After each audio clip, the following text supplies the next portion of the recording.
I'm Dr. Elaine Harper, but most just call me Elaine these days. After decades of saving lives, I now shuffle papers at a local hospital and consult the occasional greenhorn doctor. But today's not about any of that. Today, I'm preparing to meet Sarah, my son Michael's fiancée. While my usual place is being renovated, I'm holed up in this small, unassuming rental. It's nothing fancy, but it's cozy enough for a temporary spot. I decided to whip up my famous apple pie. Nothing wins people over like a homemade pie, right? The doorbell rang just as I pulled the pie out of the oven. Wiping my hands on my apron, I headed over to open the door. There stood Michael, looking as handsome as ever, and beside him, Sarah. She was as pretty as Michael had described, with a look about her that was both striking and, somehow, calculating. "Mom, this is Sarah," Michael introduced, his voice filled with pride. "Nice to meet you, Elaine," Sarah said, offering a hand that felt a bit too stiff. "Please, come in. I hope you're hungry. Pie's just out of the oven," I smiled, stepping aside to let them in. Sarah stepped inside, her eyes quickly scanning the modest living room and kitchen combo. I caught that little furrow in her brow as she took it all in, the second-hand furniture, the outdated kitchen cabinets, and the plain walls desperately in need of a paint job. "It's cozy," she finally said, a polite smile not quite reaching her eyes. "So, Elaine, Michael tells me you work at the hospital? What do you do there?" "Oh, just some administrative work these days," I replied, brushing off the real weight of my career. "No need to throw my achievements around." Michael shot me a surprised look. "Mom, why don't you tell her about?" I cut him off with a quick wink and began slicing the pie. "Never mind that. Let's have some pie. You'll love it, Sarah. It's my special recipe." As we sat down, Sarah seemed more interested in probing than eating. "So, how did you manage to send Michael to private schools and all? It must have been tough on just a hospital admin's salary." The question caught me off guard. It was too direct, too prying, and it irked me a bit. I steadied my voice. "Well, I had some help from my parents, a little nest egg they left me." I could tell she was sizing me up, trying to piece together how someone with a simple job had a son with such an upscale upbringing. Her questions felt more like an interrogation, each one delivered with a sharpness that was slightly disguised under a veneer of politeness. Michael, bless his heart, seemed oblivious to the tension. "Sarah's been great with all the tech support at her job. You should see her in action, Mom." "That's impressive," I said, turning to Sarah with a genuine interest now. "Technology really is the future, isn't it?" "It is. And it's so rewarding to be on the cutting edge, to be involved in something that really makes a difference," Sarah replied, her tone a mix of pride and something else I couldn't quite place. We continued to chat over pie, the conversation meandering from Michael's job to their wedding plans. I did my best to make Sarah feel welcome, despite the rocky start. As they left later that evening, Michael hugged me tight, but Sarah's goodbye was cool, her smile a practiced curve that didn't quite warm her eyes. As I washed the dishes, I made a mental note to keep a closer eye on things. Michael was my world, and I'd be damned if I let anyone mess with his happiness. After that first awkward meeting in my modest rental, I had hoped things with Sarah would smooth over. But as the wedding planning picked up speed, so did the tension between us. Sarah had a way of sidestepping my attempts at involvement with a sort of polite iciness that left me feeling outside of my own son's future. One afternoon, Michael and Sarah dropped by to discuss some of their wedding arrangements. I had made some coffee and set out a few snacks, trying to make the atmosphere as welcoming as possible. "Mom, we were thinking of picking a venue by the lake. What do you think?" Michael asked, spreading some venue photos across the coffee table. Before I could answer, Sarah chimed in. "Oh, Elaine, it's a bit out of the city. I'm not sure if some of our guests would appreciate the distance. We're thinking more of a downtown spot, right, Mike?" Her tone was casual, but her words cut me off before I could even weigh in. I tried to keep my voice even. "The lake sounds lovely, Michael. It'd make for beautiful photos, and a bit of a drive never hurt anyone." Sarah laughed, a high, tinkling sound that grated on my nerves. Oh, but you know, traffic can be such a headache. And we wouldn't want our guests spending half the day on the road. I bit my tongue on a sharper reply, instead forcing a smile. Well, downtown is nice too. Plenty of great places there. Michael looked between us, picking up on the tension but not commenting on it. He always hated conflict, especially between the people he loved. Right, well, Sarah's been looking into some great downtown venues. Haven't you, babe? He said, giving Sarah a supportive smile. Absolutely, she replied, flipping her hair over her shoulder. And Elaine, we were also thinking of a modern theme for the wedding, very sleek, very elegant. I assume you'd prefer something more traditional? Her glance flicked over my dated coffee mugs and worn tablecloth, her words dripping with unsaid judgment. I clenched my jaw, feeling the sting. I like modern just fine, I said. The important thing is that you two are happy with it. That's sweet of you, Sarah said, her smile tight. We're just aiming for something a bit more current. It's all about the image, after all. As they continued to discuss details, I found myself nodding along, but my mind was elsewhere. Sarah's every word seemed designed to edge me out, to underline how little she valued my input or presence. After they left, the silence in my apartment felt heavy. I was used to being alone, but this felt different. This was isolation within my own family, a door being softly but firmly closed in my face. I poured myself a glass of wine and sat at the window, watching the streetlights flicker on. My heart was heavy with a mother's worry. I had always been the one Michael turned to, the one who helped him navigate life's choppy waters. Now, it seemed, Sarah was steering the ship, and she was taking him in a direction I wasn't sure I was welcome.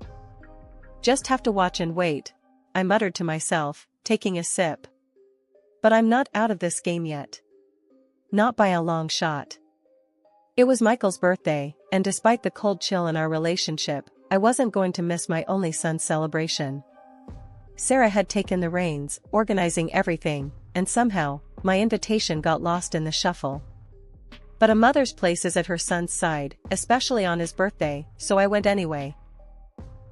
I arrived at Michael's house with a small, carefully wrapped gift in my hands. The place was bustling, laughter and music spilling out the door as I approached. Taking a deep breath, I rang the doorbell, my heart pounding in my chest. It was one thing to crash a party, another to crash your son's party uninvited. Sarah opened the door, her smile fading a bit when she saw me. Elaine, what a surprise. We weren't expecting you. Her words stung, but I kept my composure. Wouldn't miss my son's birthday. Where's Michael? He's around somewhere, she said, stepping aside reluctantly to let me in. Well, come in, I guess. The house was decked out in blues and grays, a posh, modern look that screamed Sarah's touch. I moved through groups of people, none of whom I recognized. They were all Sarah's friends, young and trendy, the air filled with their laughter and the clinking of glasses. Finally, I found Michael, chatting with a group of people who looked to be colleagues from his work. Michael, I called out, my voice catching a bit. He turned, his face lighting up when he saw me. Mom, you made it. He excused himself and came over, giving me a big hug. I wouldn't miss it for the world, I said, handing him his gift. Happy birthday, honey. Thanks, Mom. I'm so glad you're here.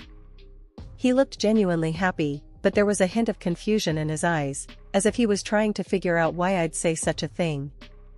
Sarah appeared beside us, her smile tight. Michael, your friends were asking about you, she said, then turned to me. Can I get you a drink, Elaine? No, thanks, I'm fine, I replied, feeling out of place with her polite but cold demeanor. As the evening wore on, I tried to mingle, but Sarah's friends were a tight-knit group, and I felt like an outsider. Every conversation felt strained, with Sarah often interjecting to steer Michael away or dominate the discussions with tales of her work accomplishments and plans for their future. At one point, I overheard her talking to a friend, her voice just loud enough for me to catch. Yeah, it's a bit awkward that she showed up. I didn't think she'd come, given, the vibe. The words were like a slap. I wasn't just uninvited, I was unwanted. My presence was making her uncomfortable, or worse, embarrassing her in front of her circle. The realization was a bitter pill, and I found myself retreating to a quiet corner, nursing a drink I didn't remember accepting. Michael found me a little while later, his brow furrowed. "Mom, are you alright? You seem a bit off." I forced a smile, not wanting to ruin his day with my feelings. "Just a bit tired, that's all. It's been a long day. Do you want to stay longer, or would you like me to drive you home?" His concern was genuine, but the last thing I wanted was to drag him away from his friends. "No, you stay. Enjoy your party. I'll catch a cab," I said, standing up. "I just wanted to see you and wish you happy birthday in person." He hugged me, looking worried. "Thanks for coming, Mom. I love you." "I love you too, baby. Always." With that, I slipped out, the sound of laughter echoing behind me as the door closed. The night air was cold, but it was a relief compared to the warmth of a party where I was clearly an outsider. It was a crisp morning, just one day before Michael's wedding. I was in my kitchen, the hum of the refrigerator, the only sound breaking the silence, when I heard a knock at the door. Expecting it might be the delivery, I wiped my hands on my apron and headed to answer.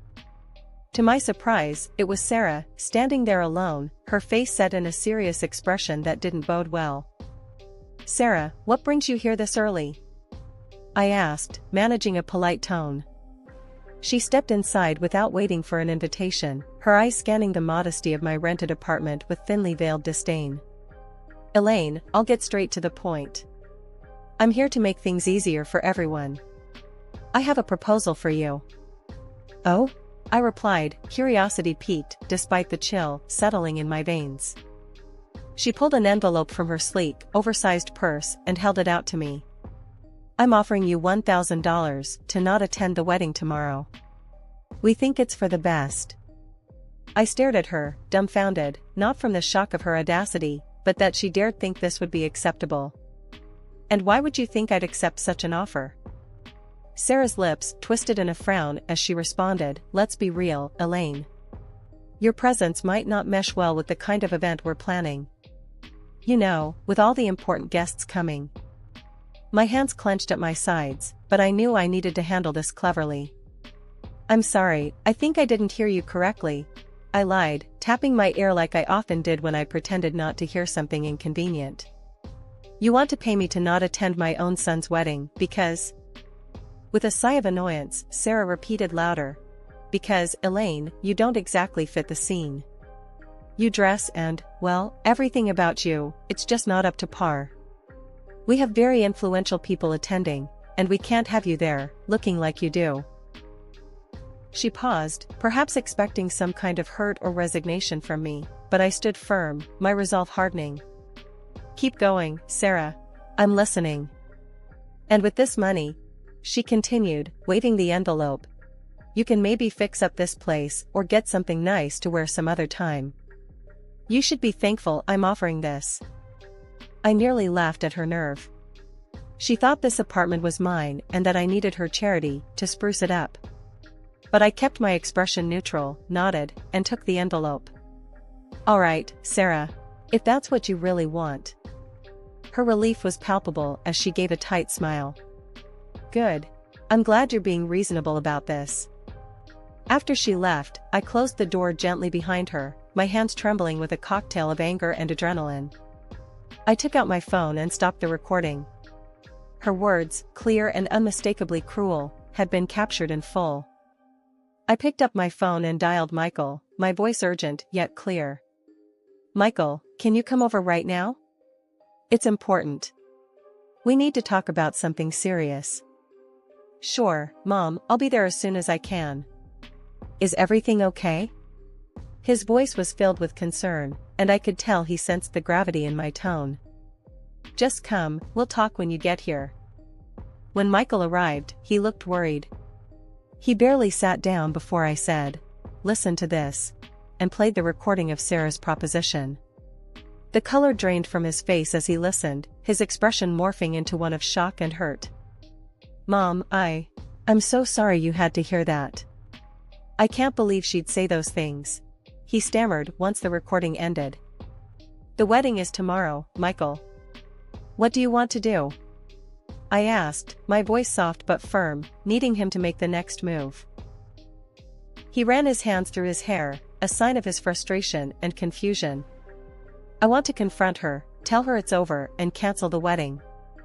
I can't marry someone capable of this." I held up a hand, stopping him. "If you do that now, everyone will see you as the bad guy, and she'll play the victim. We can't let her narrative control the story." Michael paused, taking in my words. "So, what do we do?" "We need to show everyone her true colors. Let them see the Sarah I heard on this recording." My voice was calm, but carried the weight of my resolve. He nodded slowly, understanding the plan. "Okay, Mom. I won't say anything to her yet." After Michael left, I made several phone calls to old friends and former patients, people who knew me well and had been part of my life thanks to the surgeries I'd performed over the years. We talked about old times, and I hinted at needing their support, though I didn't dive into specifics over the phone. Sitting back on the couch, I felt a mix of anxiety and determination. Tomorrow would be a significant day, one way or another. I was ready to defend my family's honor and show everyone the kind of person Sarah really was. It wasn't just about stopping a wedding, it was about protecting my son from a life of manipulation and deceit. The wedding day arrived with a mix of nerves and a heavy sense of duty. Today would be a turning point, one way or another.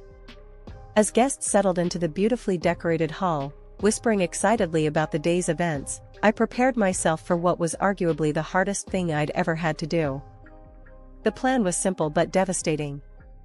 Just before Sarah and her father were to make their grand entrance, a video showcasing the couple's journey together was scheduled to play. Instead, I had arranged with the AV technician to play the audio recording of Sarah's cruel proposition. My heart pounded as the moment drew near, knowing all too well the impact of what was about to be heard. As guests chatted and looked forward to the start, I signaled to the technician. The lights dimmed, and instead of the soft opening music of the couple's video, Sarah's voice filled the room, clear and sharp. "I'm offering you $1,000 to not attend the wedding tomorrow. We think it's for the best." You could hear the collective gasp, the murmur of confusion and shock as the guests processed the words. They looked around at each other, disbelief etched on their faces. Just then, the doors opened for what was meant to be Sarah's grand entrance with her father. The timing couldn't have been more poignant. The room fell into an uneasy silence as they walked in, her father unaware of the undercurrents, smiling and waving, while Sarah's smile faltered under the weight of dozens of eyes filled with sudden wariness and judgment. Without missing a beat, as they reached the front, I switched to the second part of my plan. The screen now showed a video montage of testimonials from prominent city figures, colleagues, and patients, all speaking to my years as a dedicated surgeon, the lives I'd saved, and my contributions to the community. The contrast was stark. Here was the proof of the life I had led, one of service and respect, directly countering Sarah's insinuations about my character and status. Sarah stood frozen, her face draining of color as the accolades rolled on. The guests, now completely turned against her, murmured amongst themselves, their expressions ranging from pity to disdain. Sarah's mother, sitting in the front row, had tears streaming down her face, her hands covering her mouth in shock. Sarah looked around helplessly, her earlier composure shattered. She had been exposed, her superficial judgments laid bare before the friends and family she had hoped to impress. As the revealing video ended, a hush fell over the room. It was a heavy silence, thick with the weight of revelations and shattered expectations. My son, Michael, took a deep breath and walked up to the microphone with a solemn expression. The room's attention was fixated on him, every pair of eyes filled with curiosity and concern. "I'm very sorry," Michael began, his voice echoing through the quiet hall, "that I didn't see the callousness and arrogance of my bride sooner." He paused, looking over the crowd with a regretful gaze. "I am canceling the wedding, and I apologize to all of you for the inconvenience. He then turned to look at me, his expression softening. "Mom, I'm sorry. Thank you for everything you've done for me. Without you, I might have made the biggest mistake of my life." His voice cracked slightly, and my heart swelled with both pride and sorrow for what he was enduring. A murmur of support rose from the crowd, and a few guests stood up, applauding him for his courage. I felt a tear slip down my cheek as I watched my son, standing there, embodying the values I'd hoped to instill in him, a man of integrity and strength. At that moment, Sarah, who had been standing off to the side, burst into tears. "I didn't know about your mother's background," she sobbed, her voice desperate and pleading. "This changes everything. Please, Michael, can we just talk about this?" But Michael shook his head, his decision firm. "There's nothing left to discuss. It's over, Sarah." Even her own parents looked at her with a mix of shock and indignation, their expressions conveying their disappointment and disbelief at their daughter's actions. They had been caught in the uncomfortable position of witnessing their child's failings laid bare before a room full of guests. Seeing no way to salvage the situation, Sarah's frustration and embarrassment boiled over. "This is all your fault," she yelled at me, pointing a trembling finger in my direction. Her voice was raw, laden with emotion. "You've ruined everything." With those final words, she turned and ran from the hall, her sobs echoing behind her as the door slammed shut. The room was left in a state of shock, everyone processing the drama that had unfolded so unexpectedly. I moved to Michael's side, putting an arm around him. "You did the right thing," I whispered, feeling the weight of the day pressing down on us both. He nodded, wrapping his arm around my shoulders. "Thanks, Mom. I couldn't have gotten through this without you." As the guests slowly began to leave, offering quiet words of support or simply a squeeze of the shoulder, I felt a mix of relief and profound sadness. The day had not gone as any of us had envisioned, but truth and honesty had prevailed. Michael was hurt, but he was free from a future that could have been much more painful. After the storm had settled, I wrapped up the renovation of my house. It's beautiful now, a place filled with peace and light, much like the new chapter of my life.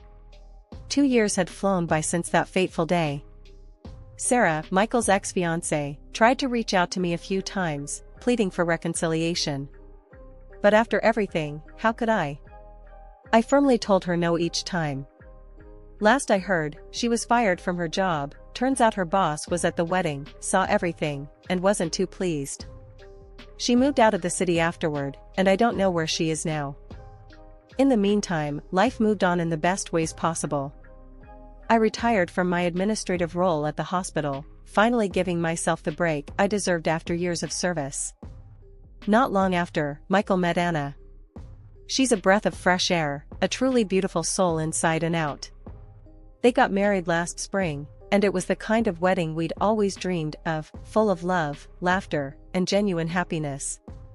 Anna respects me greatly, and our bond is strong.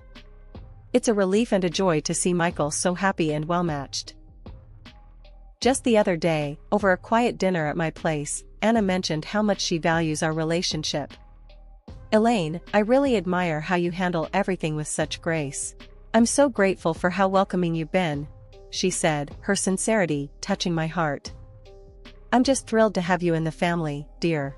You make my son happy, and that's all I could ever ask for," I replied, my voice thick with emotion. Their kindness and love filled the house that had once echoed with too many silences. Now, it was a home in the truest sense, brimming with the promise of future gatherings and family milestones. Feeling lighter and more adventurous than I had in years, I recently made a decision that surprised even myself. I booked a trip around the world. I've always put it off, but now, with everything falling into place, it felt like the perfect time. When I told Michael and Anna, they were thrilled. "Mom, that's amazing. You've always talked about seeing the world," Michael said, his eyes lighting up. "Yeah, and you've more than earned it," Anna added, giving me a hug. "We'll manage just fine here. Go make some incredible memories." So, here I am, finalizing itineraries and packing bags, ready to explore the places I've only read about or seen in pictures. It feels like I'm not just traveling to different countries, but also towards a new phase of life, one where I can just enjoy and embrace the beauty of the world.